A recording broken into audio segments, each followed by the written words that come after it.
தங்கச்சி கேட்டதுக்கு அதான் பதில். அந்த களைப்பு வரப்பண்றதுக்காகத்தான் இன்ப துன்ப அழிவு. அதுல உங்களுக்கு நீதி அது ஒரு பக்கம் இருக்கட்டும்.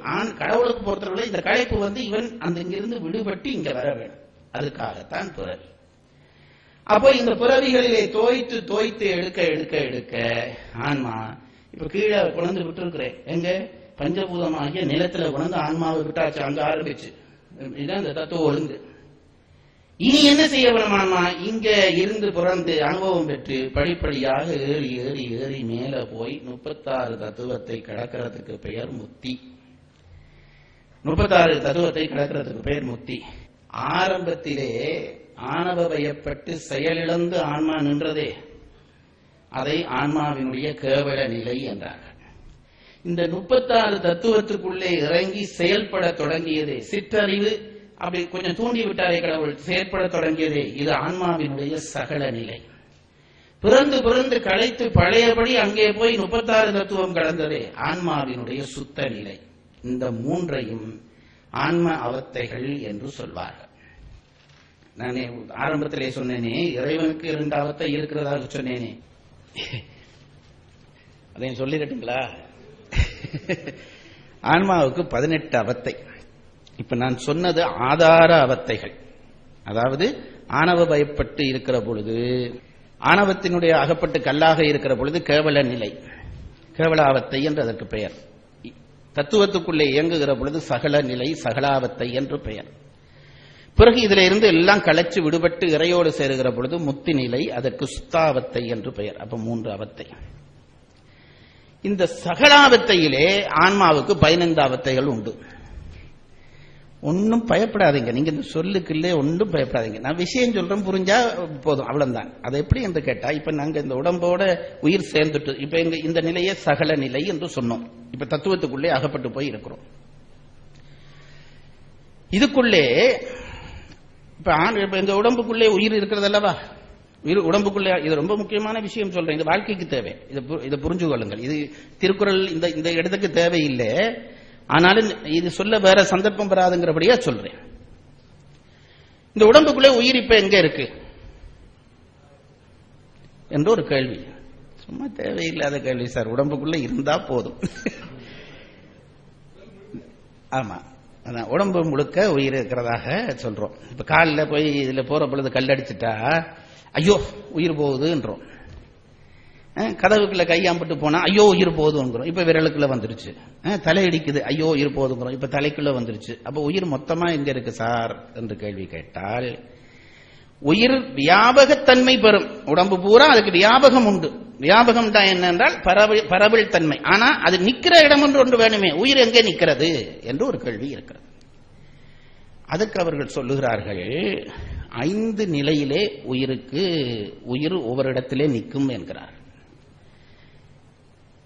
இது பெரிய விஷயம். இப்போ நாங்கள் எல்லோரும் நனவு நிலையிலே இருக்கிறோம், அப்படி நம்புகிறேன். இப்ப எல்லாரும் நாம கனவு காணில விழிச்சிருக்கிறோம் அல்லவா? இந்த விழிப்பு நிலவிக்கு நனவு நிலை என்று பெயர். வடமொழியிலே சாக்கிரம் என்று இதை சொல்வார்கள். சாக்கிரம், நனவு நிலை அல்லது விழிப்பு நிலை. வடமொழியிலே சொன்னால் சாக்கிராவத்தை, சாக்கிர அவத்தை, அவ்வளவுதான். இந்த விழிப்பு நிலையிலே உயிர் எங்கே தங்கி இருக்கிறது என்றால், கொஞ்சம் தெரிஞ்சு கொண்டா நல்லதுதானே. விழிப்பு நிலையிலே உயிர் எங்கே இருக்கிறது என்றால், நெற்றி பொட்டிலே உயிர் நிற்கும் என்கிறார்கள். இந்த நெற்றி பொட்டு இருக்கிறது பாருங்கள், ரெண்டும் சேருகிற பூர்வ மத்தி என்று சொல்கிறோமே, இங்கதான் உயிர் தங்கி இருக்கிறது. அங்கதான் அவருடைய இருப்பு. இப்ப ராசா கோட்டையில இருந்து கொண்டு தமிழ்நாடு முழுக்க ஆள்றது இல்லையா? எந்த ராசாண்டு கேட்கப்படாது, யாரோ ஒரு ராசா. அப்ப இருப்பு அங்கே, இயக்கம் எல்லா இடமும் இருக்கு. உடம்பிலே உயிரினுடைய இயக்கம் வியாபகத்தன்மையாலே எங்கும் இருக்கும். அது எங்கே தங்கி இருக்கிறது என்று கேட்டால், விழிப்பு நிலையிலே நெத்தி போட்டிலே தான் இருக்கும். இப்போ எனக்கு குழப்பமா, நீங்க ரொம்ப களைச்சு போனீங்களா? கேட்டா அப்படித்தானே சொல்லு. இல்லாட்டி இதுக்காக ஒரு வகுப்பு வீணா செலவழிக்க வேண்டி வரும், அதுக்காகத்தான் சொல்றேன். அப்போ விழிப்பு நிலையிலே ஆத்மா நெற்றி போட்டிலே இருக்கும். அதனாலேதான் இந்த தியானம் பண்ணுகிறவர்களை நெற்றி பொட்டை பார்த்து தியானம் பண்ண சொல்லுகிறார்கள். நெற்றி பொட்டை எப்படி பார்ப்பது? கண்ணடியில போய் பார்ப்பதான இல்லை. மூக்கு நுனி பார்த்தால் கண்ணை மூடி மூக்கு நுனியை, நான் சொல்றது உங்களுக்கு புரியுதுங்களா? கண்ணை மூட வேணும். மூக்கு நுனி இருக்கிற இடத்தை கற்பனை பண்ணினா நெற்றி போட்டு வரும். இதெல்லாம் இப்ப நான் சொல்ற பொழுது பிராக்டிஸ் பண்ணப்படாது, வீட்டுல போய் பார்க்கணும். கண்ணை மூடி மூக்கு நுனி பார்த்தால் நெற்றி போட்டு வரும். அந்த இடத்துல நிறுத்தி தியானம் பண்ண வேண்டும் விழிப்பு நிலையிலே. அப்போ ஏனென்றால் உயிர் இப்ப அங்கதான் தங்கி இருக்குது, அந்த இடத்தை பிடிக்க வேணும். நீங்க பிடிச்சாதான் அந்த தியான அமைதி வரும். எனக்கு இதெல்லாம் பிராக்டிக்கலா தான் தியரியா தான் தெரியும், பிராக்டிக்கலா தெரியாது. தெரிஞ்சவங்க இதை சரி பார்த்துக் கொள்ளுங்கள். அப்ப நெற்றி பொட்டிலே ஆன்மா நிற்கும். பெண்களுக்கு ஏன் நெற்றியிலே பொட்டு வைக்கிற மரபு வந்ததென்றால், வசீகரத்தன்மை உள்ளவர்கள் நெற்றி பொட்டை பார்த்தால் அங்கே இருக்கக்கூடிய உயிர் தளர்ச்சியுறும். ஆகவே அவர்கள் பார்வையின் பாதிப்பை பிரதிபலிப்பதற்காகத்தான் பெண்களுக்கு கட்டாயமாக இந்த இடத்திலே குங்கும பொட்டு வைத்தார்கள். அது வைக்கிறது வைக்காது அவரவர் விருப்பம். வச்சதுக்கான ஒழுங்கு சொல்லுகிறேன். ஏனென்றால் உணர்வு சார்ந்த பெண்களை பார்வையினாலும் பாதிக்க செய்யலாம். அந்த பாதிப்பு அவர்கள் உயிரை தாக்கக்கூடாது என்பதற்காகத்தான் நெற்றியிலே பொட்டு. அப்போ நனவு நிலையிலே நெற்றியிலே உயிர் நிற்கிறது. இதுல ஒரு செய்தி சொல்றேன் பாருங்க. நனவிலே நெற்றியிலே உயிர் நிற்கிற பொழுது உடம்பிலே 35 கருவிகள் வேலை செய்கின்றன. தெரிஞ்சுக்கோ. இப்ப நாங்க எல்லாம் நனவு நிலையில இருக்கிறோம் அல்லவா? எங்க உடம்புல இப்ப கார் ஸ்டார்ட்ல இருக்கிற பொழுது எத்தனை பார்ட்ஸ் வேலை செய்யும் கேட்டா சொல்றீங்க தானே. இப்ப நீங்க ஸ்டார்ட்ல இருக்கிறீங்க, எத்தனை பார்ட்ஸ் வேலை செய்யுது என்று கேட்டால் 35 பார்ட்ஸ் வேலை செய்து உங்களுக்கு இப்ப உடம்புல. அதனால்தான் நனவு நிலையிலே களைப்பு அதிகம். 35 கருவிகள் வேலை செய்கின்றன. என்னென்ன கருவி என்று சொல்லுகிறேன்.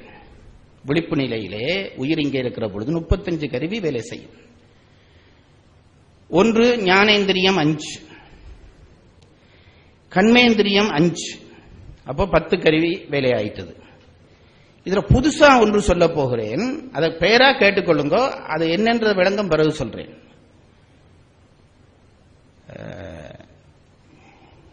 ஞானேந்திரியம் 5, கண்மேந்திரியம் 5. இதைவிட சப்தாதி வசனாதி என்ற 10 கருவிகள் வேலை செய்கின்றன. இப்ப அது நீங்க பெயர்ல கேட்டுக்கணும். அடுத்ததுல சொல்றேன், கனவுல சொல்றேன். அப்ப ஞானேந்திரியம் 5, கண்மேந்திரியம் 5, 10, சப்தாதி 5, வசனாதி 5, 10. அப்ப 20 கருவி வேலை செய்கிறது. இதைவிட 10 வாயுக்கள் வேலை செய்கின்றன. நம்முடைய தத்துவவியலாளர் கருத்தின்படி உடம்பு கேஸ் சிஸ்டத்தில் தான் இயக்கப்படுகிறது. இப்படி இங்கிலீஷ்ல சொன்னாதான் அதுக்கு ஒரு மதிப்பு. இப்ப பஸ்கள் எல்லாம், புது பஸ் எல்லாம் கேஸ் சிஸ்டத்தில் இயங்குறது தானே வந்துருச்சு.